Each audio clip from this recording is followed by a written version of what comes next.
This ancient and beautiful manor house dates back over 700 years to the days of Magna Carta. There could hardly be a more peaceful place in all England than its lovely gardens.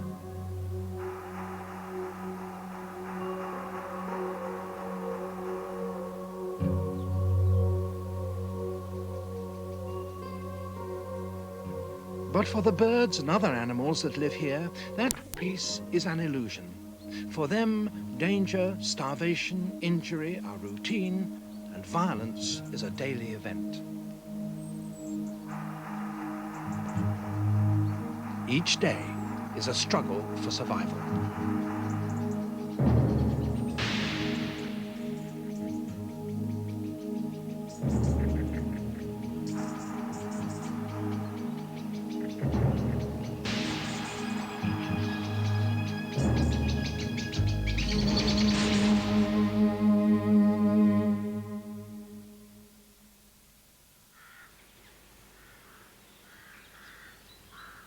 This is Cranbourne Manor in Dorset, well known for its magnificent gardens.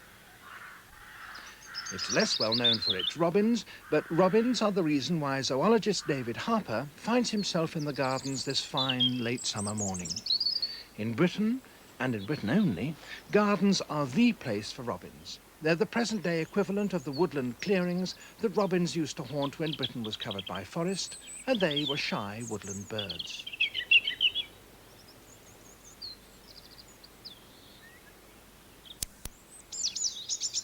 The 20th century robin, as David knows, is full of surprises.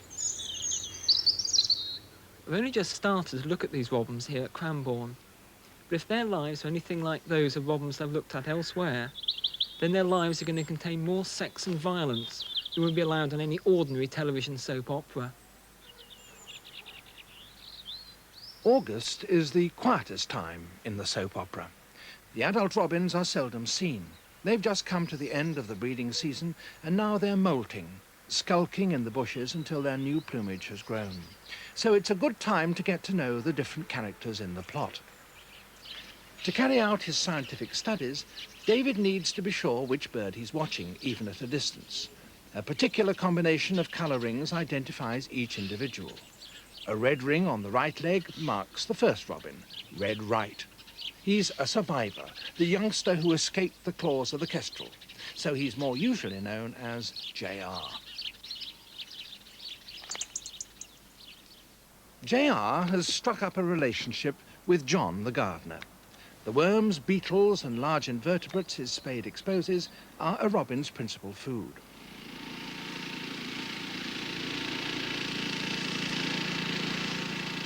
The human year is coming to an end. For the robins, this is a time of crisis.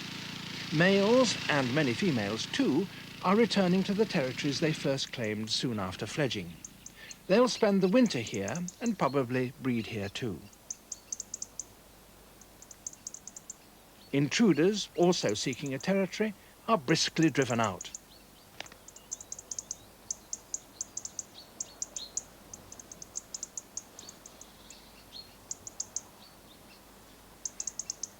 Although JR is only in his first year, he's successfully claimed a patch round one of the beech trees.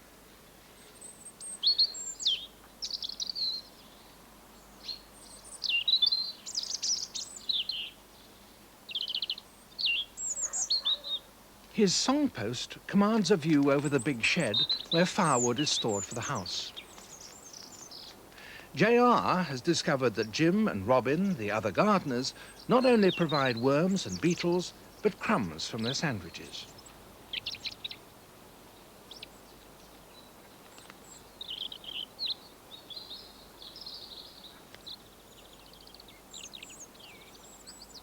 Today, another robin comes to the shed.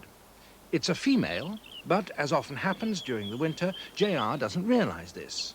He regards the new female as an intruding male who's trying to take over his territory.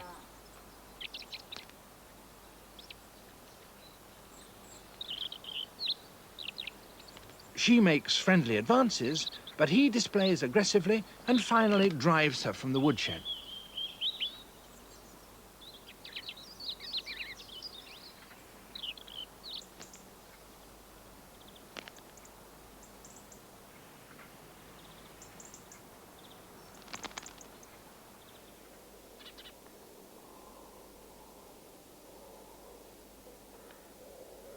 The first snows of winter are cold and cruel. Robins find their food on the ground, and at this time of the year that often means just a few insects in the shelter of a bush or the odd spider. But snow seals off even these meagre supplies. David keeps track of the casualties. On every visit to the garden, I try to plot the position of each bird that I see on a map. And after a few visits, you begin to learn where each of the territories are. And this means it's easy to go round on a winter's day and see whether or not any of the robins have vanished.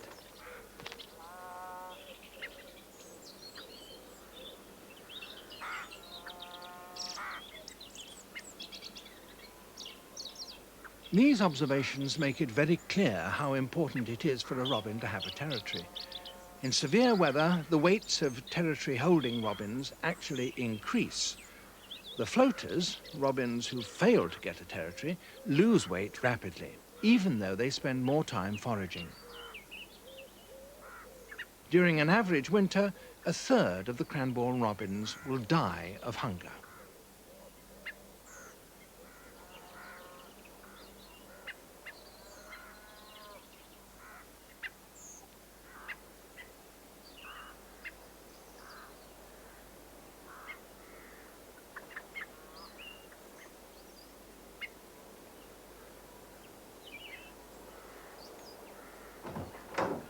The snow is certainly deep and crisp and even, but happily there is an open and hospitable door at the garden centre.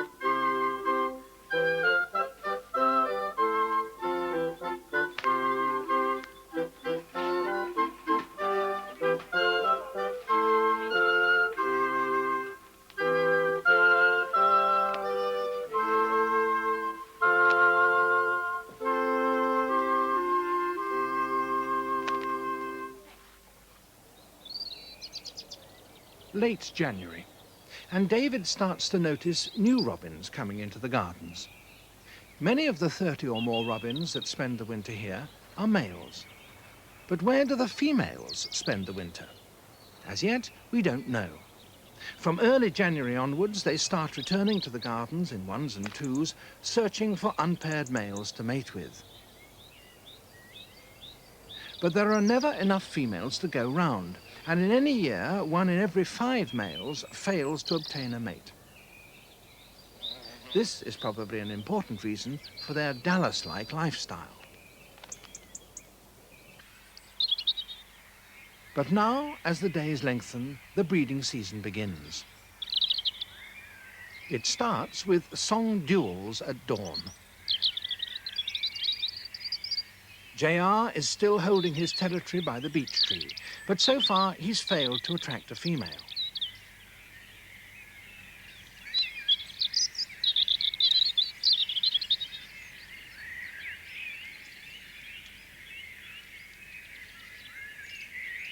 Nearby, in the ancient Mount Garden, the air is full of song. Half a dozen male robins are singing defiance at each other from the safety of the yew bushes.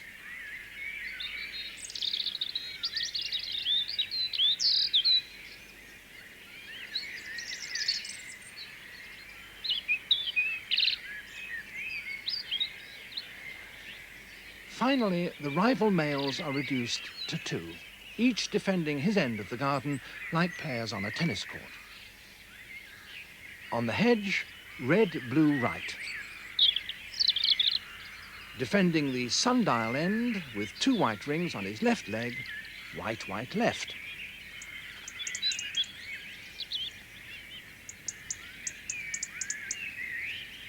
At first, the resident male tries to scare his rival off with this weird display.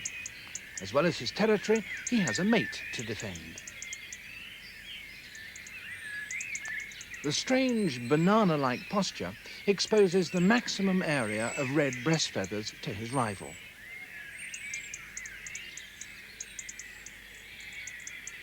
The battle now becomes violent. Robins, unlike most other birds, frequently fight physically in defense of their territories. Each bird tries to pin its opponent to the ground, striking at its head and particularly its eyes.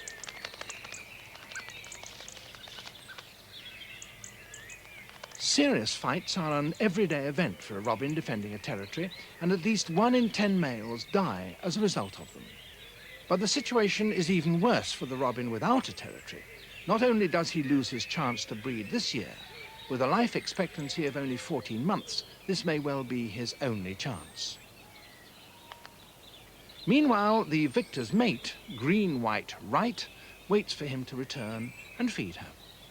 Shortly before the female robin lays her first egg, the male starts bringing her extra food to help her develop her eggs.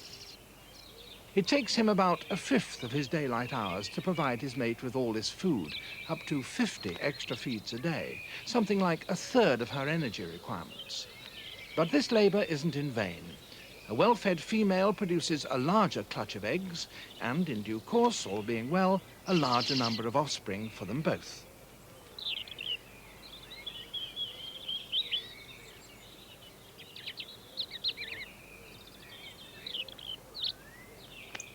Early next morning, David is making his round of the robin territories.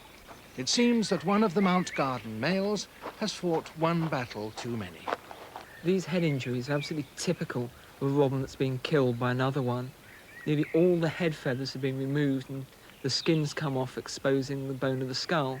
In this case, one of the eyes is missing. The mutilated body of a robin killed in a fight is a sad sight, though not an unusual one. But the sight of this robin stops David in his tracks. It's very unusual to see a sick robin, and this robin looked far sicker than any other robin I think I'd ever seen before. The bird was shivering and shaking, seemed to be having problems breathing, and its feathers were all ruffled up and it looked like it needed a good preen in the wash. Perhaps the saddest thing of all were the bird's eyes. It kept on shutting them, and they seemed to be all puffy and have a strange kind of goo oozing out from around the rims. I haven't got a clue what's caused this. I've certainly never seen anything like it before. But not all is doom and disaster for the garden robins. Many of them have already started building their nests. A young female has chosen a site in the stables. It's her first attempt, and she hasn't got it quite right.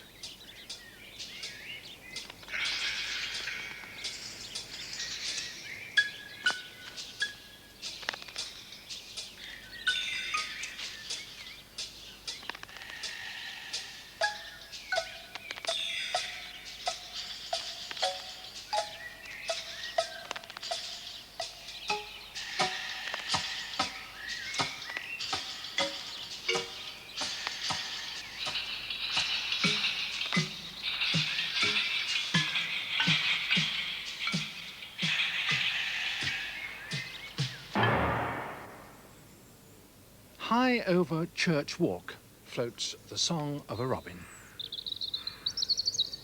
This is JR territory.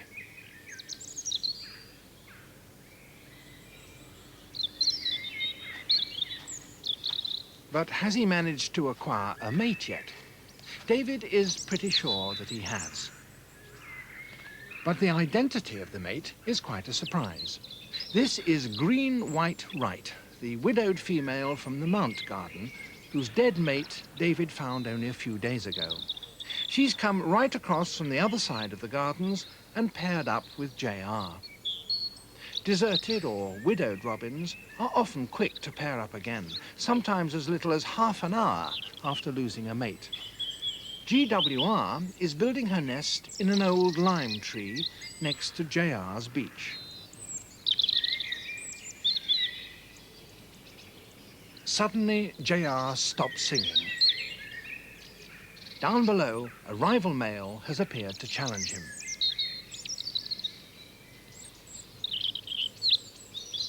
Red, white left, has his territory near the small fountain. He lost his mate a little while ago, and it's probably the presence of GWR that has attracted him. Male robins take a considerable interest in their neighbours' females and will mate with them if they possibly can. Neither are the females reluctant to do so. 1 in 20 males is actually a bigamist, paired with 2 females who share his territory. It's a wise robin that knows its own father.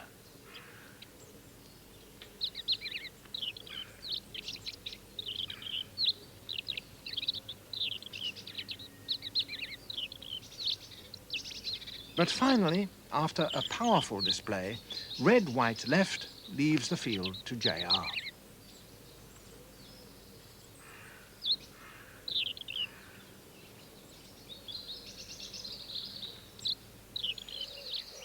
Meanwhile, the gardens are busy with the bustle of birds feeding and caring for their young. There are over 100 nests of various species within the walls of the garden. The nuthatches have constructed a comfortable home, its entrance narrowed with a plaster of mud.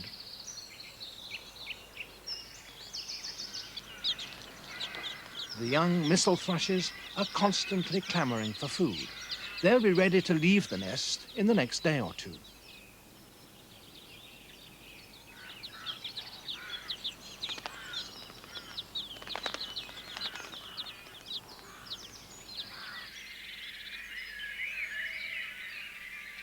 The end of April brings a patch of surprisingly warm weather, more like the height of summer. David returns to the gardens after a short absence and starts to check the territories. Almost at once, he gets an uneasy feeling. He knows that there were 38 colour-ringed robins in the gardens, but where are they all?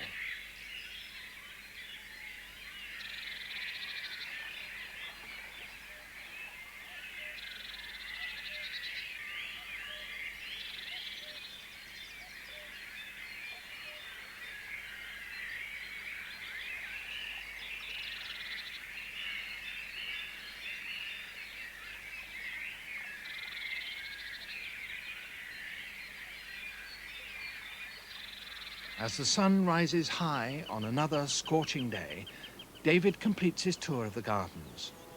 Hardly a robin to be seen. One obvious explanation might be that predators have been killing them. But there don't seem to be many cats in the gardens, and the kestrels aren't nesting in the village this year.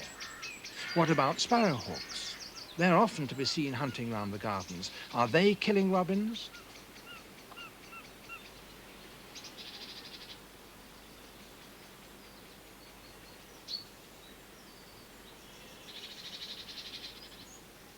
David decides to follow one back to its plucking post.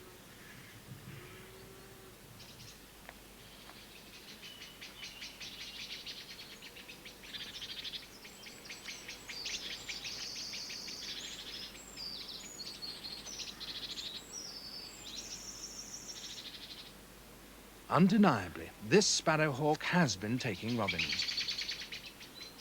But can it really be responsible for the loss of such a large number of them? And how could it catch them all so easily? The reason the sparrowhawks were managing to kill so many robins was simply that most of the robins were affected by the strange disease I'd seen earlier in the month. And soon, I wasn't just finding sick birds, I was also finding dead birds. And gradually, day by day, familiar birds were vanishing from the garden. Even JR's wife was found dead, lying in the churchyard, just near her own nest.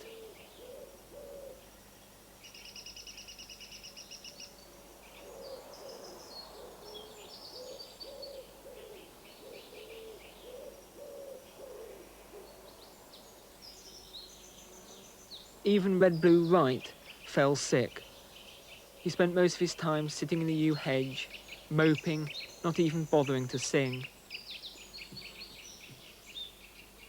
Later on, I visited JR's nest. And perhaps not surprisingly, with Green-White Wright dead, the eggs had been deserted and the nest wrecked, presumably by the local squirrels. But where was JR? David climbs the church tower. He has also mapped the territories of robins in the village, on farmland nearby, and indeed in the whole valley.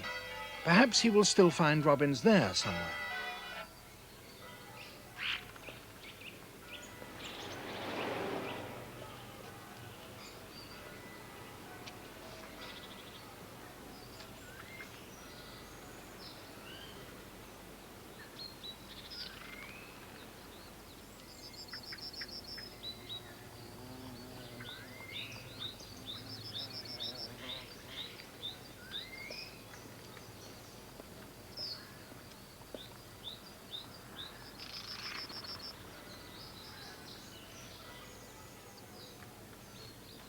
I searched the gardens, the village, and finally I went round the whole valley that contains the village, searching all the places where I knew that robins had lived before. And in all, I reckon that some 150 to 200 robins died in the space of a month. I've never ever seen anything like it, and I don't know anyone else who has. Virtually the whole robin population, the whole valley, wiped out in just 4 short weeks. Time passes. Not a robin is seen in the gardens.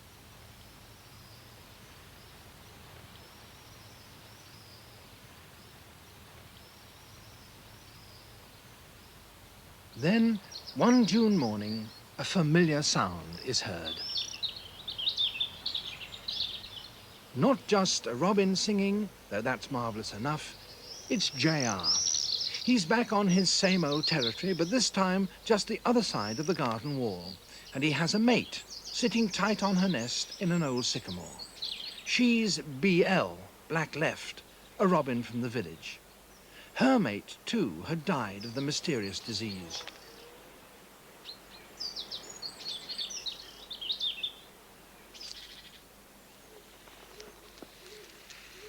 J.R. brings in green caterpillars. His mate takes some for herself, but most she'll pass on to the chicks.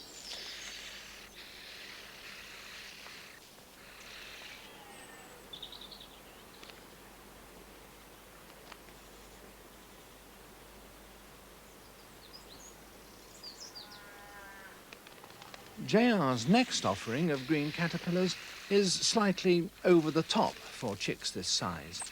It's noticeable that male robins are much less skillful than females at choosing suitably sized food for their young.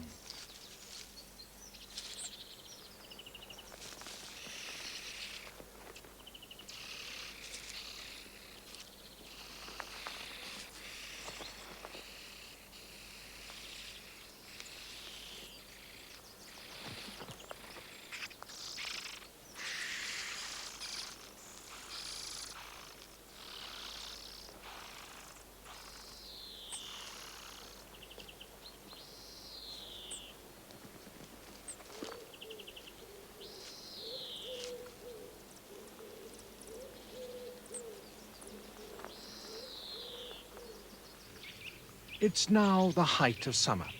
On the sunny side of the wall, a pair of spotted flycatchers have built their nest. The female is on eggs, her second clutch this year, and it's uncomfortably hot.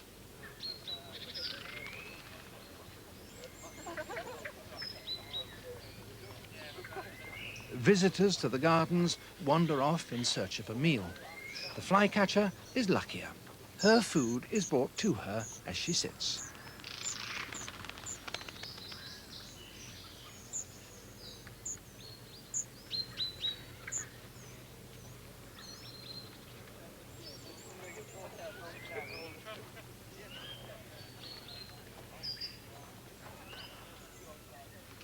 David continues his studies. Dead robins have been sent for post-mortem examination. The initial reaction is that they died of a viral disease of a type never seen before. Abdominal cysts are also mentioned, and sure enough, J.R. has one as well. It would appear that J.R. also caught the disease, but unlike most of the other robins, he survived.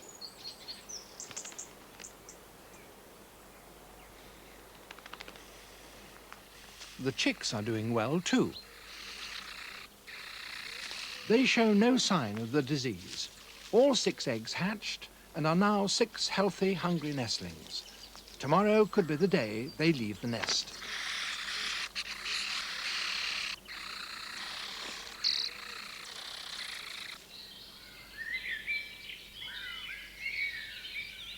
At first light, the chicks start jostling and stretching their wings.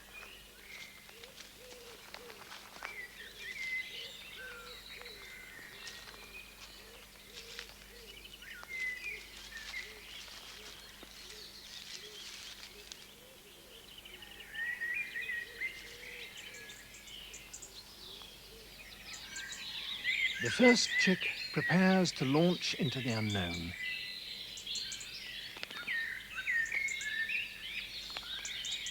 And so after all the disasters, JR had finally succeeded. By the end of the morning, all 6 of his chicks had safely left the nest, and at that point, they were the only chicks in the whole of the garden. For the first few days, they can't really fly properly.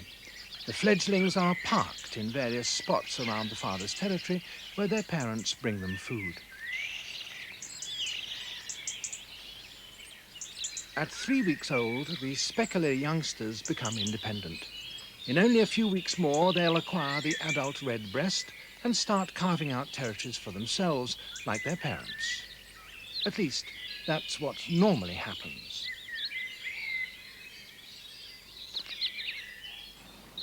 Autumn comes round again. Once more, the gardeners are tidying up for winter. But this year, will there be any robins in the garden to watch them at work? Yes, in fact, there are 41 robins in the garden this autumn, 3 more than at the same time last year. 3 are youngsters from JR's brood, but of these 41 robins, only 3 are survivors from last year. The remainder are mostly young birds coming in from outside. The disease itself is still under study. It has several remarkable features, amongst them its amazing virulence and the speed of its transmission. Virtually every individual was affected. An entire population of some 200 robins was wiped out, and yet closely related species were unaffected. It's detailed studies such as David's that reveal the complexity of the dangers that face our wild birds and their resilience in dealing with them.